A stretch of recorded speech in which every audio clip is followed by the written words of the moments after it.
Hoje a gente vai dar continuidade às nossas aulas de saúde coletiva, já é a nossa segunda aula. E a gente vai dar continuidade de onde a gente parou, né? Lá da última aula, da aula 1, que a gente falou sobre doenças de prevalência local. E aí já tinha sido abordado nessa aula tuberculose e hanseníase. Agora a gente vai falar sobre a raiva e outras doenças também que são de prevalência local. Vamos lá. Então vamos começar com a raiva, como a gente já tem falado já. Aí o agente etiológico da raiva, ele pertence à família Rhabdoviridae ou Rhabdoviridae e é do gênero vírus.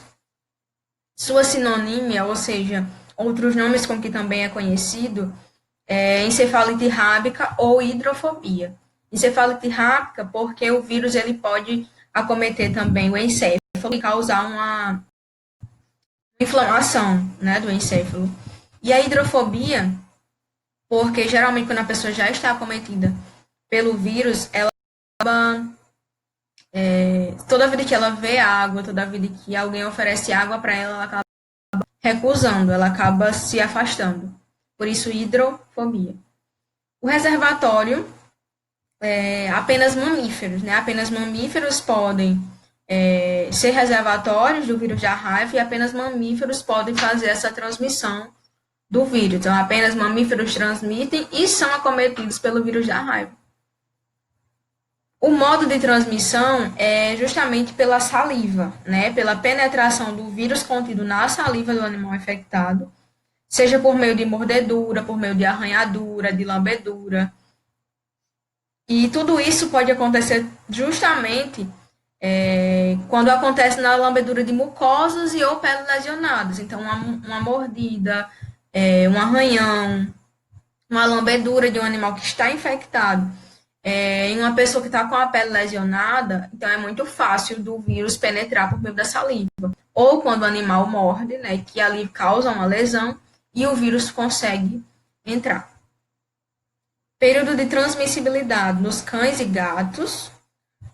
Fala-se em cães e gatos porque eles são os mais acometidos e os que mais fazem essa transmissão. Mas também existem outros animais que fazem que são acometidos, que fazem também a transmissão. São os equinos, por exemplo, os cavalos, e também as vacas, os porcos silvestres, como por exemplo as raposas, os gatos do mato, mesmo sendo domiciliados, eles ainda podem fazer essa transmissibilidade e ser acometidos também pelo vírus. Então, nos cães e gatos, a eliminação do vírus pela saliva, ela ocorre entre 2 a 5 dias, antes do aparecimento dos sinais clínicos e vai persistir ao longo da evolução da doença. Então, dá esse período de 2 a 5 dias, mas ele pode se estender até 10 dias.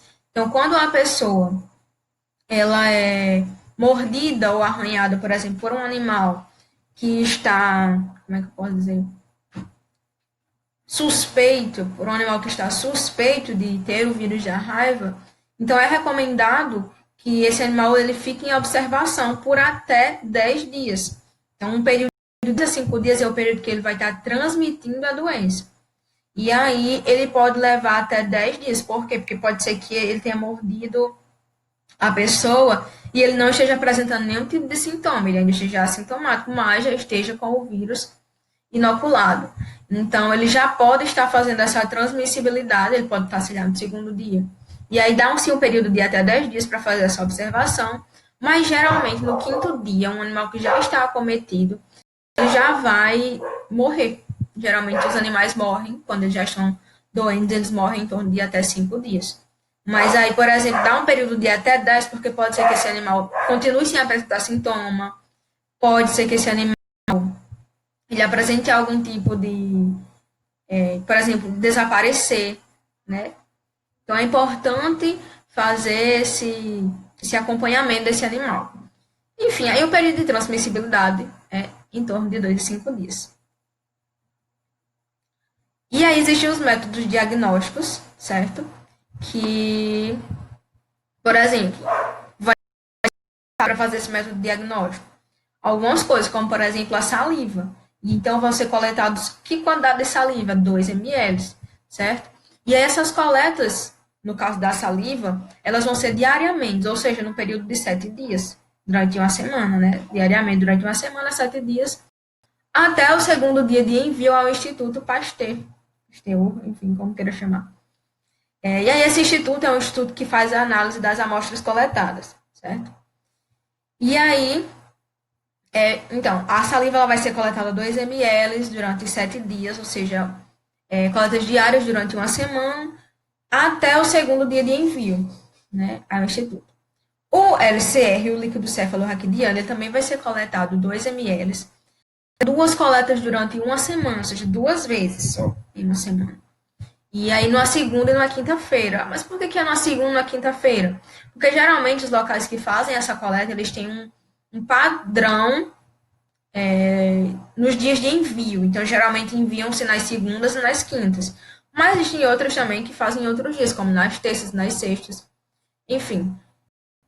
Quinta, porque a grande maioria dos locais que fazem essas coletas enviam para o Instituto nesses dias, segunda e quinta. O soro também vai ser coletado 2 ml em duas coletas que vão ser, durante a semana, que vão ser enviadas para esse instituto. Então, 2 coletas de soro durante uma semana. O folículo piloso ele vai ser coletado de 0,5 a 1 centímetro quadrado, ou seja, de meio a 1 centímetro vai ser coletado. E serão também, assim como as outras, as demais, 2 coletas durante uma semana, na segunda e na sexta, para ser enviado. E temos o imprimo de córnea, que vai ser coletado apenas uma vez em 5 lâminas. E aí vai dividir em 5 lâminas e mandar para ser analisado para saber se tem o vírus ou não. As medidas de controle e de prevenção.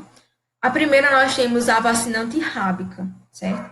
A vacina antirrábica ela vai ser administrada em indivíduos expostos à doença, certo? A vacina antirrábica vai ser para indivíduos que já foram expostos à doença, certo? Pessoas que, por força de suas atividades, as suas ocupações, elas estarão permanentemente expostas ao risco da infecção.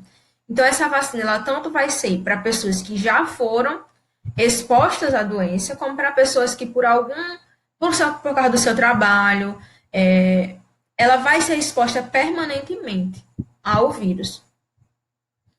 Então, além disso, além da vacina antirrábica, nós temos também o soro antirrábico. Só que o soro antirrábico ele vai ser feito para a profilaxia da raiva humana após a exposição ao vírus rábico. Então, somente depois que já estiver exposto é que vai se tomar o soro, certo? E aí, nós temos também a indicação do soro, dependendo da natureza da exposição e das condições do animal agressor. O que acontece? A vacina, ela vai ser tomada, certo? As pessoas que já estão, seja devido ao seu trabalho, seja devido a alguma outra coisa, está sendo exposta ao vírus, vai tomar a vacina. O soro, ele vai também servir para essa profilaxia, né, de quem estiver acometido pelo vírus. Só que a sua indicação, a indicação do soro, ele vai depender da natureza da exposição e das condições do animal agressor. Então, por exemplo, se o animal realmente foi diagnosticado com raiva, tinha todos os sintomas e aí ele morreu, então sim, vai ser administrado o soro. Mas, por exemplo, a pessoa foi exposta, mas aí durante os 10 dias o animal não morreu, o animal não apresentou sintomas, então não precisa tomar o soro, a vacina resolve. A imunoglobulina humana, hiperimune antirrábica, também é usada, certo? Como uma medida de controle e de prevenção da raiva. Então, ela vai ser indicada quando? Ela só vai ser indicada em algumas situações, como vão ser apresentadas agora, como, por exemplo, a ocorrência de casos anteriores à hipersensibilidade. Então, por exemplo, tomou a vacina antirrábica, teve uma reação alérgica, por exemplo, tomou o soro de hipersensibilidade, então vai ser aplicado a imunoglobulina humana hiperimune. Se ocorrer o uso prévio de imunoglobulina de origem equídea, então, se já houve um uso anterior dessa imunoglobulina equídea, então, sim, posso também tomar dessa vez, né, já que é outra vez, a imunoglobulina humana hiperimune. E também com a exigência de contatos frequentes com animais, principalmente com equídeos, por exemplo, nos casos de contato profissional, como os veterinários, ou por lazer mesmo. Então, se essas pessoas, é uma pessoa que já tem contato com equídeo, se é um veterinário, se por lazer essa pessoa tem contato com equídeo, então ela poderá também, se for acometida pelo vírus, ou suspeita, né, do vírus, tomar imunoglobulina humana e hiperimune. E aí tem um esquema profilático, né, que é feito para as pessoas que são acometidas pelo vírus da raiva. E esse esquema a gente já viu, mas é um esquemazinho para a gente memorizar melhor. E aí vai depender de quê, né? Que a pessoa vai utilizar desse esquema de vacina, de soro, de imunoglobulina. Então vai depender de quê? Vai depender do tipo de exposição que essa pessoa teve, se foi uma mordedura, se foi somente uma mordedura, se foi algum outro tipo de exposição. Então, vai ter que ser avaliado como que ocorreu essa exposição. E aí, dependendo também da gravidade, né? Se foi leve, se foi grave, se foi apenas uma arranhadura, né? Não penetrou na pele, apenas arranhou. Depende do local da lesão. Por que depende do local da lesão? Porque quanto mais periferia, quanto mais próximo às terminações nervosas, é mais grave, porque o vírus da raiva ele tem uma tendência a ir preferencialmente para o cérebro, né? Para a questão nervosa, para as terminações nervosas. Então, depende muito do local da lesão. Se foi mais central, se foi no tórax, se foi na perna, na coxa, ou se foi nas pontas do dedo dos pés, das mãos, na face. Então, tudo depende do local da lesão também.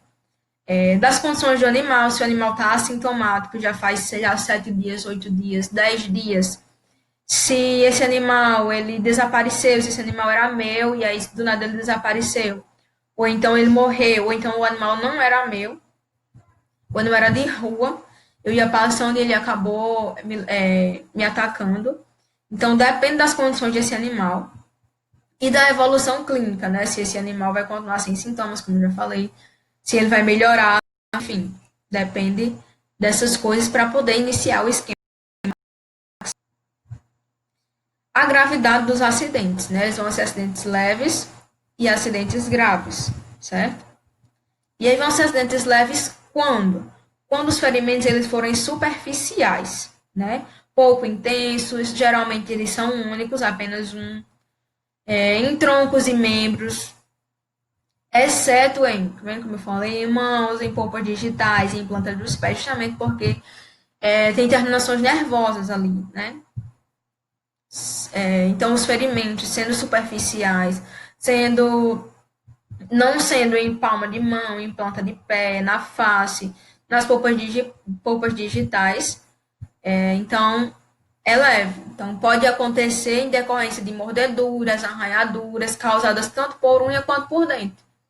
E a lambedura de pele com lesão superficial. Então, foi uma lesão superficial, você já estava arranhado, e aí o gato lambeu você e ele está apresentando algum tipo de sintomas. Mas ele só lambeu, ele não lhe arranhou, ele não mordeu. Então é considerado um acidente leve. Então, acidente leve. O que é? Ferimento superficial, pouco extenso, geralmente único. Geralmente é em troncos e membros, né?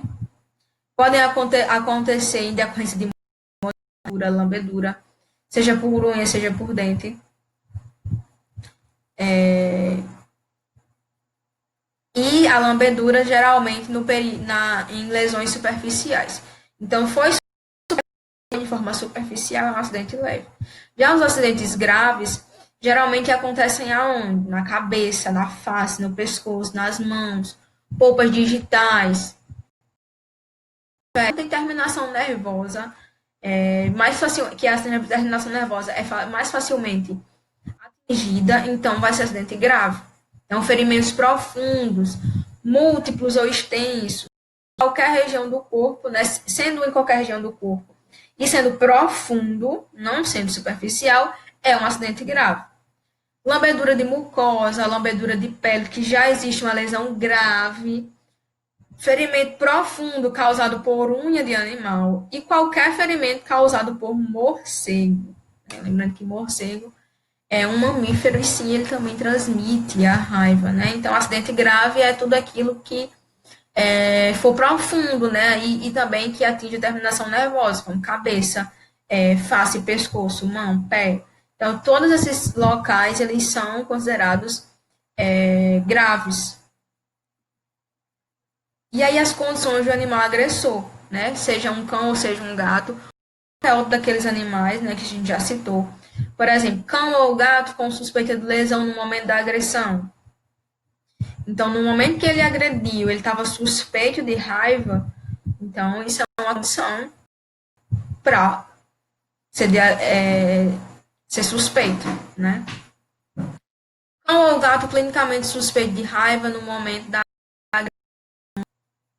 Então, aqui, cão ou gato com suspeita de lesão, né? O cão ou o gato ele já estava lesionado, mas aí ele estava só suspeito, certo? Pelas pessoas. As pessoas suspeitavam que ele estaria acometido pelo vírus da raiva. Aqui não, clinicamente, ele já apresentava os sintomas clínicos da doença, né, no momento da agressão. Cão ou gato desaparecido ou morto, né? Então, desapareceu, morreu, é um sinal agravante. Animais silvestres, inclusive os domiciliados, né? Como morcego, mico, macaco, raposa, guaxinim, coati, gambá. Roedores silvestres, né? Cachorro do mato, felídeos selvagens, entre outros. Então, esses tipos de animais, eles também fazem a transmissão. Então, foi um desses tipos de animais. Então, deve tomar ainda mais cuidado, né? Animais domésticos de interesse econômico ou de produção, como bovinos, suínos, equinos, caprinos, entre outros. Então, é importante ver qual foi o animal, qual o tipo de lesão, como é que está esse animal, né? Se ele está apresentando sintomas, se ainda não apresentou. Então, é importante fazer todo esse tipo de avaliação. E nós temos o esquema de profilaxia da raiva após, né? Pós a exposição. Então, depois que a pessoa já foi mordida, e aí vai ser feito mordida ou arranhada, ou teve a lambedura. Como fazer esse esquema de profilaxia com relação à vacina? Então, vai ser feito por duas vias, a via intramuscular e a via intradérmica. A via intramuscular vai ser aplicada uma dose de 0,5 ml ou de 1 ml, depende do fabricante, né? Que às vezes o fabricante recomenda 0,5, o outro já recomenda 1 ml, então dependendo do fabricante, vai variar de 0,5 a 1 ml. A aplicação profunda no deltoide ou no vasto lateral da coxa e nunca aplicar no glúteo, ou seja, no bumbum, nunca aplicar. Então é muito importante a gente prestar atenção nisso. Então, quando fazer a aplicação, sempre vai ser uma aplicação profunda, que vai ser ou no deltoide, né, no braço, no deltoide, ou no vasto lateral da coxa, nunca no glúteo. Em crianças até 2 anos, é aplicado no vasto lateral da coxa, certo? Em crianças até 2 anos, no vasto lateral, e em adultos, geralmente, faz no deltoide. 4 doses da vacina da raiva inativada nos dias 0, 3, 7 e 14. Então, vejamos que na via intramuscular, ela vai ser aplicada de 4 vezes, até 4 vezes, né? No dia 0, ou seja, no primeiro dia da aplicação, né, o dia 0, aí a partir daquele dia se contam 3 dias, terceiro dia, outra. No 7º dia, outra, no 14 dias, outra. Certo? Então, 4 aplicações por via intramuscular, pode chegar até 4, né? Dérmica. Na via intradérmica vai ser uma dose de 1 ml, certo? Então, enquanto que a via intramuscular variava de 0,5 a 1, a intradérmica ela é apenas 0,1, não é nem 1 ml, é 0,1 ml, certo? Na via intradérmica, certo? A aplicação, ela é somente nos braços, na inserção do músculo deltoide. E ela não deve ser aplicada no glúteo. Certo? Então, seja na via intramuscular, seja na via intradérmica, não se aplica no glúteo, certo? Então, a aplicação vai ser somente nos braços, na inserção do músculo deltoide. E aí, no caso da via intradérmica, ela vai ser aplicada em até 5 vezes, não 4, 5. No dia 0, 3, 7 e 28, certo? Então, no dia 0, 2 doses em locais distintos. No terceiro, 2 doses em locais distintos. No sétimo também e no 28º também, certo? Só que o que acontece?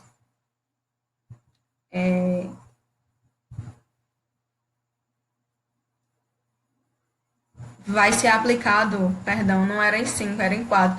A diferença da intramuscular para a intradérmica é que na via intramuscular vai ser 0, 3, 7, 14, na intradérmica é 0, 3, 7 e 28. Certo? Então não serão 5 doses, serão 4, só que muda a questão do distanciamento, né? Então, em vez de passar do sétimo para o 14º dia, vai passar do sétimo para o 28º. Então, na via intradérmica, vai sair do dia 0 para o dia 3, do dia 7 para o dia 28. Então, é muito importante que a gente veja que existe uma distinção da via intradérmica para a via intramuscular. Na intradérmica, também serão 4 aplicações, assim como na intradérmica. Intramuscular 4, intradérmica 4. Qual a diferença? A diferença está nos dias. A intramuscular 0, 3, 7, 14 e a intradérmica 0, 3, 7 e 28, certo? E aí a intradérmica, como a gente acabou de ver, ela sempre vai ser feita no deltoide, na inserção do músculo deltoide, nunca no glúteo, certo? E aí, o que acontece? A via intradérmica ela não é recomendada para pacientes imunodeprimidos ou que estejam utilizando o medicamento cloroquina, por não proporcionar resposta imune adequada. Então, foi uma pessoa imunodeprimida ou uma pessoa que está utilizando o medicamento cloroquina, ela é contraindicada com relação a fazer o esquema de profilaxia contra a raiva, justamente porque ela não vai proporcionar uma resposta imune adequada. E a profilaxia da raiva humana, segundo a espécie do animal envolvido e a gravidade do acidente ou a exposição. Então, um acidente leve, a gente vai ver primeiro os acidentes leves. Por exemplo, um acidente leve que aconteceu com um cão ou com um gato sem suspeita de raiva no momento da agressão. O que acontece? A gente vai lavar com água e sabão, certo? Veja bem que o animal, ele não tinha suspeita no momento da agressão, certo? Você estava lá brincando com o seu gato e aconteceu que ele... ou você ia passando em casa e o gato, por exemplo, um gato lhe arranhou, ou você lhe arranhou. Então, no momento da agressão, ele não tinha suspeita de raiva.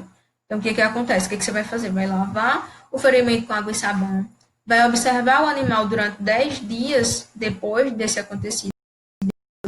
Se o animal permanecer sadio durante esse período de observação, vai ser encerrado o caso. Simples.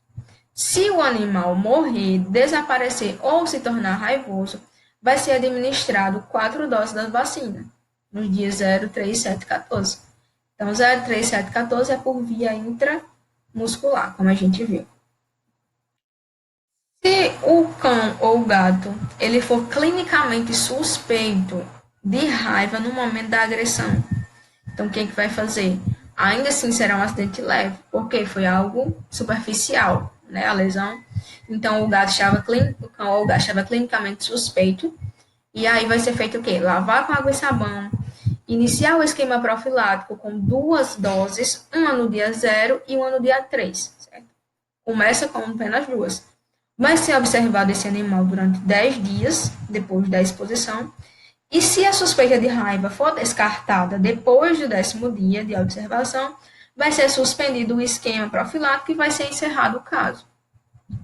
Porém, se o animal morrer ou desaparecer ou se tornar raivoso nesse período, vai se completar o esquema até 4 doses. e vai aplicar uma dose entre o 7º e o 10º dia e mais uma dose no 14º. Então, começou o esquema com 0 e 3 dias, e aí o animal morreu, o animal desapareceu, tornou-se raivoso.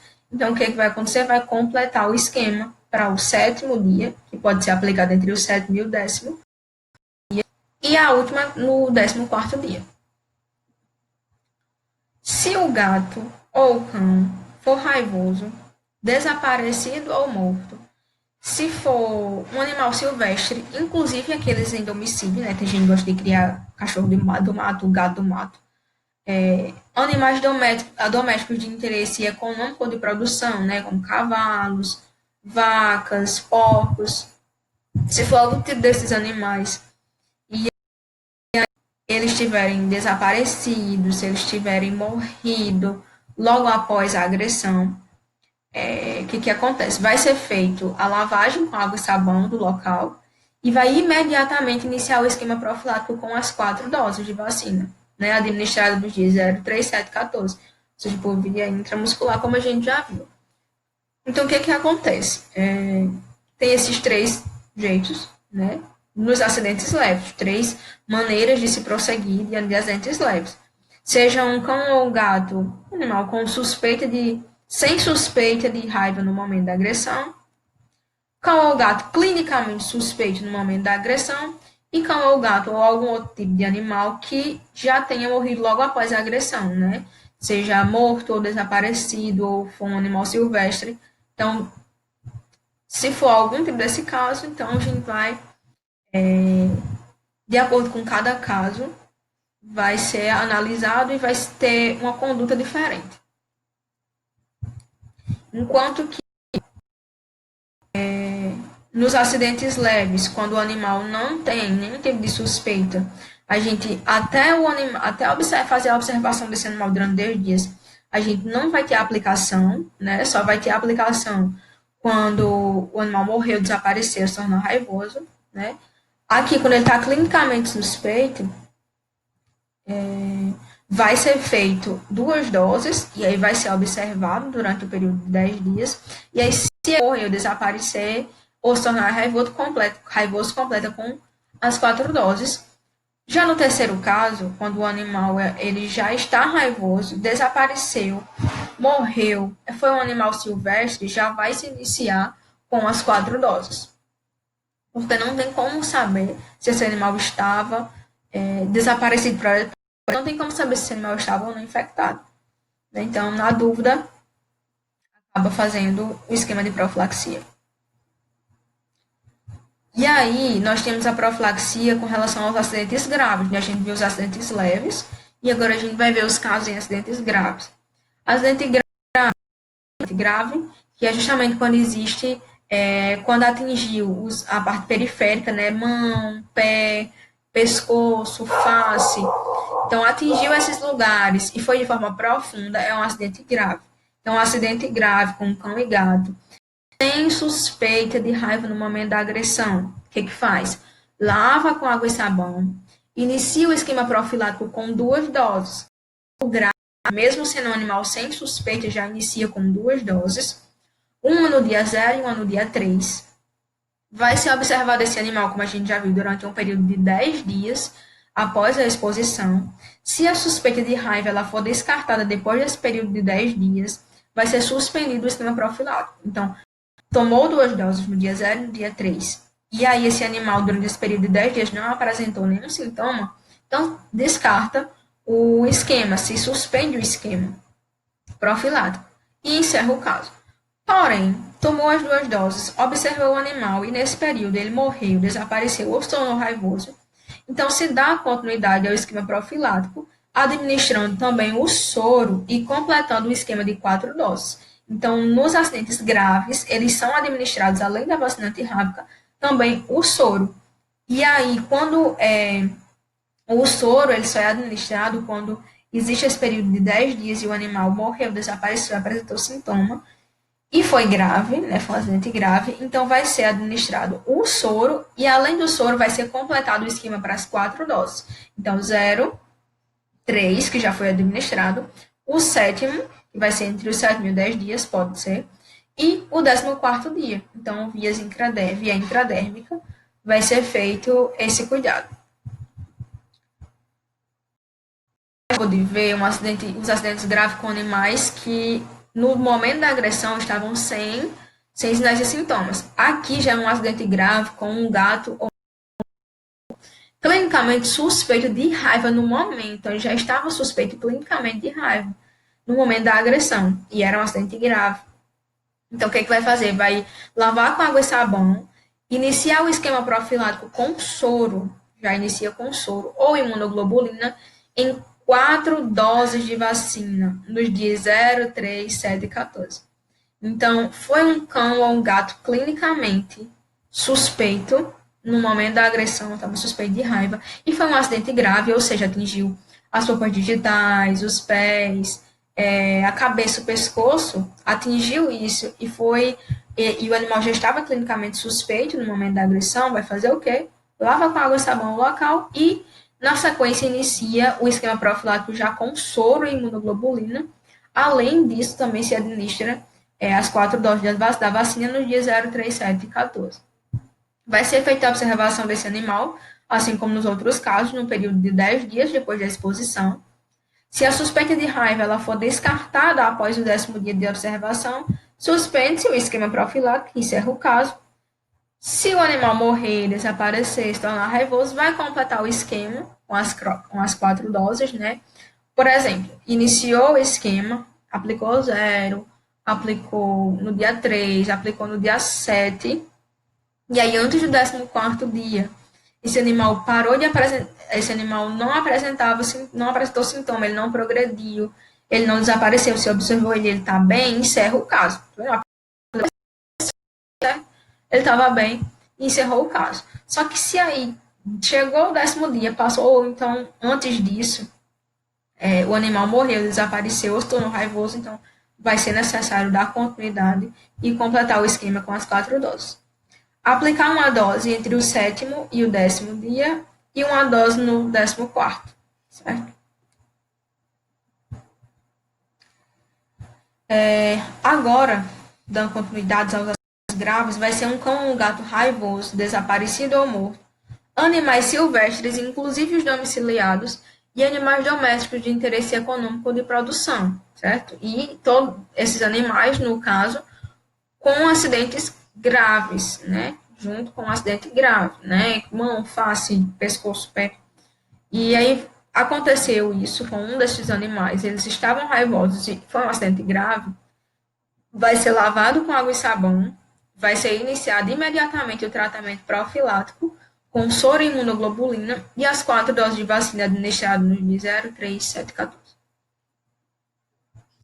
E agora a gente vai começar, né, dando continuidade, lógico, as doenças locais, de prevalência local. A gente encerrou a raiva humana e vai dar continuidade agora com as infecções sexualmente transmissíveis, que agora não se chama mais DST e sim IST, certo? Infecção sexualmente transmissível.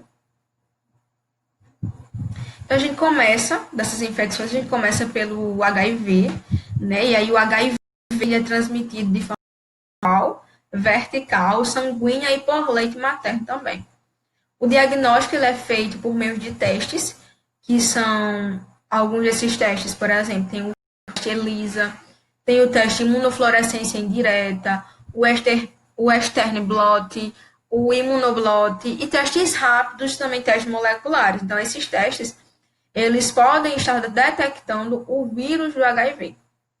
O tratamento, geralmente, é feito com carga viral, com o RNA viral do plasma, com menos de 50 cópias por ml ou indetectáveis, certo? Já faz o tratamento. E com LTCD4 mais normal, de 800 a 1.200 células. Então, o que é que acontece? Esse LTCD4, o que é isso no HIV? O LTCD4 são os linfócitos, certo?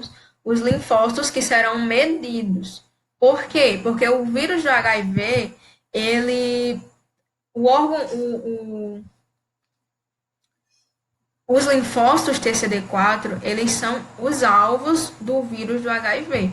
Então, quando vai se fazer o teste, né, o que acontece?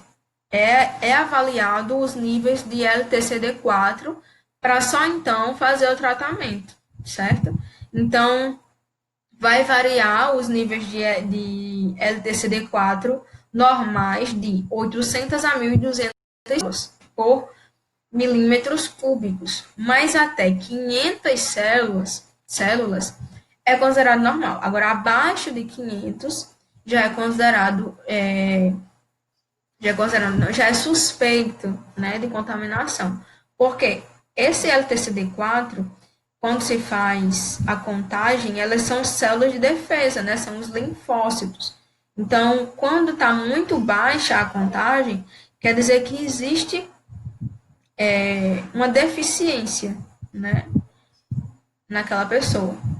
E aí os níveis de LTCD devem estar os níveis normais dessas células de defesa, esses linfócitos, devem ser entre 800 a 1.200 células. Mas ainda pode estar até 500, tá? Em algumas literaturas acabam dizendo que até 500 células ainda está normal. Agora, abaixo disso, realmente, é um nível muito baixo de linfócitos. E uma característica do HIV é a lipodistrofia. O que é a lipodistrofia? Pode ser o acúmulo de gordura, mas também pode ser a perda de gordura. O acúmulo de gordura geralmente é ocasionado em abdômen, em costas, pescoço, nuca. Já a perda de gordura geralmente acomete braços, pernas, nádegas e face. E aí eu trouxe algumas imagens para vocês verem com relação à lipodistrofia. Olha, aqui a perda de gordura na face, vendo? O acúmulo de gordura no pescoço, né? Na parte lombar, pescoço, na parte lombar. Aqui a perda de gordura nos braços, nas pernas, ó. Vendo? Lipodistrofia, que tanto pode acontecer com o acúmulo de gordura, quanto com a perda de gordura. E aí tem as fases da infecção pelo HIV, né? As fases da infecção, que pode ser aguda, latência clínica, sintomática, inicial e o período chamado já de AIDS propriamente dita, certo? Então, as fases pelo HIV, começando pela aguda, o que acontece nessa fase aguda, certo? As primeiras semanas de infecção, então, ocorre nesse período das primeiras semanas, já é uma infecção aguda. Então, a infecção aguda é o período das primeiras semanas no qual essa pessoa está infectada pelo vírus, até a soroconversão. Então, até que essa pessoa apresente os sinais e sintomas, até que essa pessoa realmente esteja acometida pela doença. Então, a fase aguda é durante as primeiras semanas de infecção até a soroconversão, apresentando uma janela imunológica, certo? Então, essa janela imunológica, como a gente pode ver aqui embaixo, essa janela imunológica, ela é o tempo que o vírus do HIV leva para se manifestar no organismo. Então, esse tempo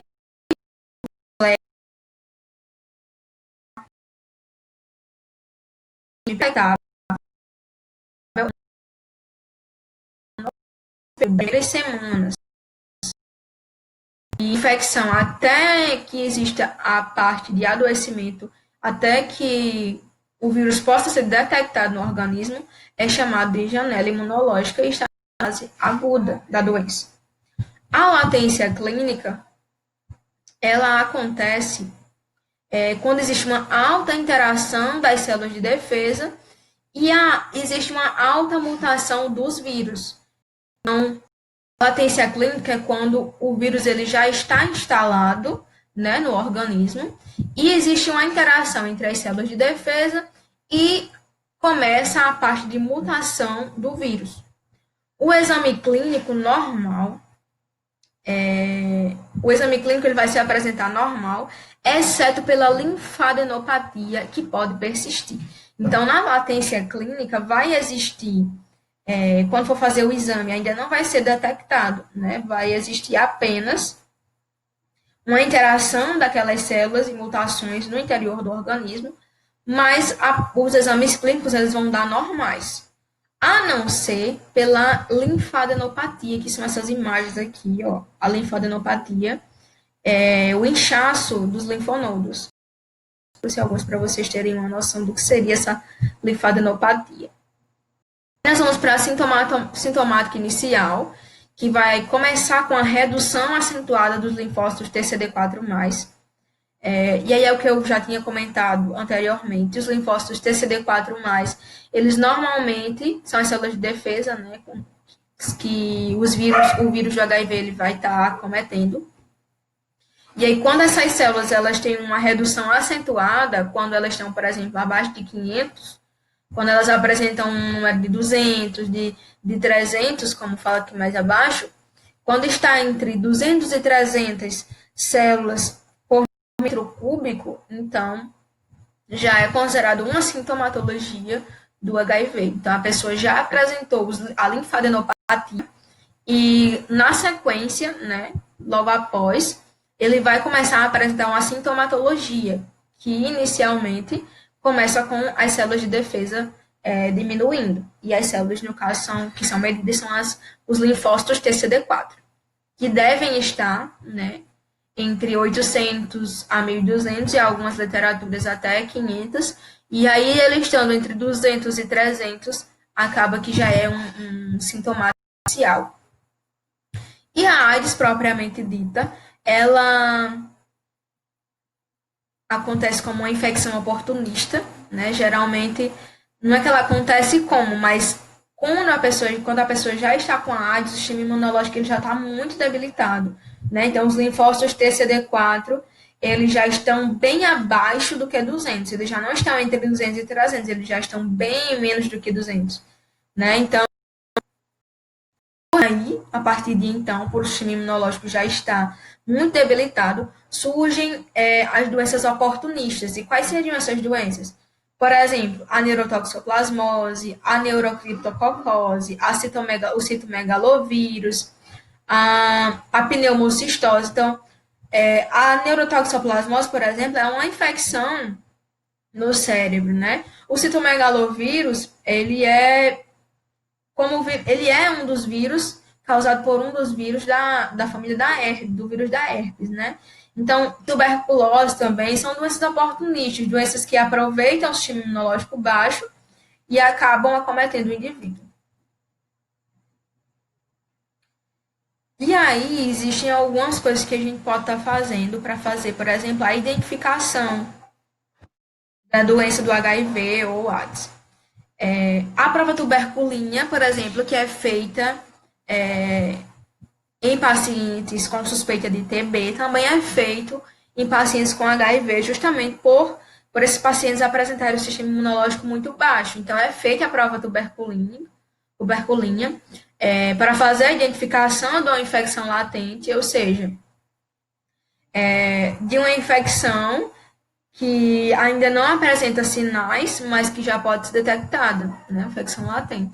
Então, é feita essa prova tuberculina para fazer a identificação dessa doença num paciente com HIV.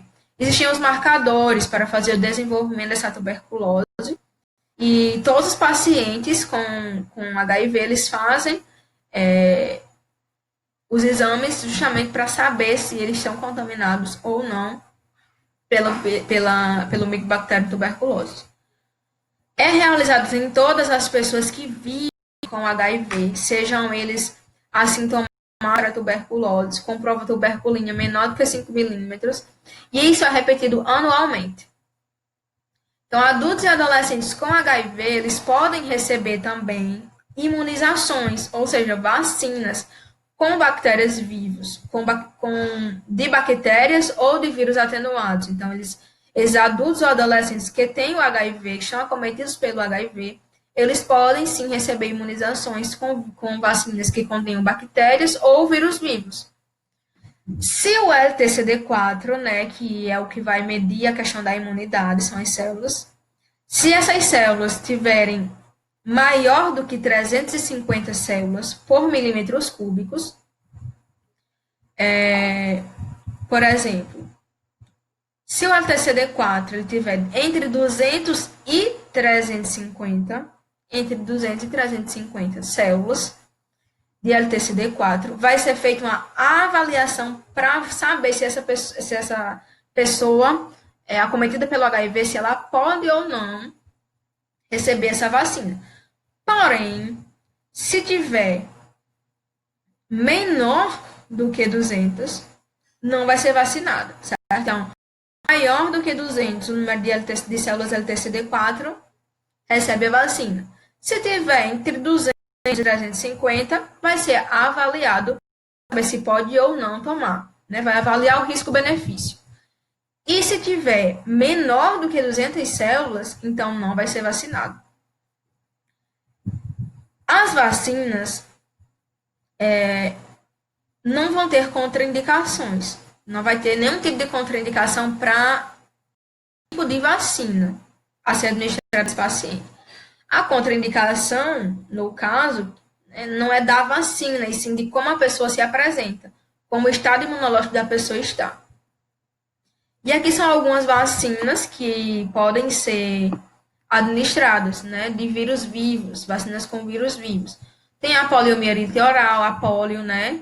Tem a febre amarela, a varicela, o sarampo, a rubéola, a cachumba. Então, são vacinas com vírus atenuados, vírus vivos atenuados, que essas pessoas podem também estar tomando, desde que estejam naquele nívelzinho das células TCD4, né? Acima de 350, entre 350, 200 e 350 vai ser feita uma avaliação do risco-benefício, e abaixo de 200, como a gente viu, não é vacinado. Aí, em pacientes com imunodeficiência, deve ser condicionada a análise individual do risco-benefício, justamente. Entre 200 e 350 vai ser avaliado o risco-benefício para se tomar ou não as vacinas. E não deve ser realizado em caso de imunodepressão grave, ou seja, baixou a mais de células TCD4, não é recomendado, não se vacina. Alguns pontos que são importantes, né, a gente entender. Então, quando uma pessoa é diagnosticada com o HIV e a pessoa não estava esperando, não era algo que a pessoa já imaginasse, né, ou já até imaginava, mas é muito importante existir o aconselhamento, tanto antes quanto depois, né, antes do teste e depois do teste, porque é muito psicológico das pessoas, né? Então, é muito importante existir o aconselhamento, dizer que existe tratamento, que ainda vão ser feitos mais testes. Enfim, é importante o aconselhamento, tanto antes quanto depois desse período, depois do teste para a detecção do HIV. É importante também fazer investigação de tuberculose em pacientes soropositivos, como a gente já viu, sempre vai ser feito, né? A investigação de tuberculose, sempre vai ser feita a prova tuberculina, vai ser analisados os marcadores para TB nesses pacientes soropositivos. É importante também o aconselhamento para situações de risco para a transmissão do HIV, como, por exemplo, a transmissão por via sanguínea, principalmente pela via sexual. Então, é importante fazer o aconselhamento dessas situações de risco, para que essa pessoa não se exponha nem venha a expor outras pessoas.